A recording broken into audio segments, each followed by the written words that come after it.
नमस्कार, आरती शुक्ला अवधि लोकगीत चैनल में आप सभी का स्वागत है। आप सभी के बीच एक प्यारा सा विवाह गीत लेके आप लोग जरूर सुना और कमेंट में बताना मेरी गीत कैसी है।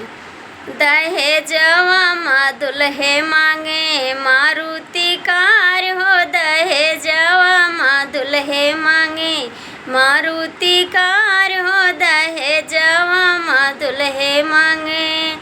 एक तऊ मांगे दुल्हे पढ़ी लिखी बीबी, एक तऊ मांगे दुल्हे पढ़ी लिखी बीबी, दूजे मांगे दुल्हे रंगीन टीवी, दूजे मांगे दुल्हे रंगीन टीवी।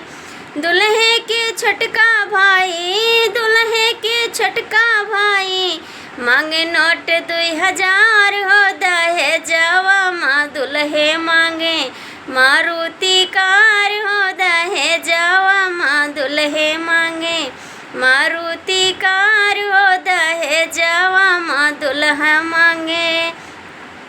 गाड़ी ना लाए दुल्हे घोड़ा ना लाए, गाड़ी ना लाए दुल्हे घोड़ा ना लाए। गदहा पे आए दुल्हे, गदहा पे आए दुल्हे होई के सवार हो, दहेजवा दुल्हा मांगे मारुति कार हो, दहेजवा दुल्हा मांगे मारुति कार हो, दहेजवा दुल्हा मांगे। नाऊ ना लाए दुल्हे पंडित ना लाए, नाऊ ना लाए दुल्हे पंडित ना लाए।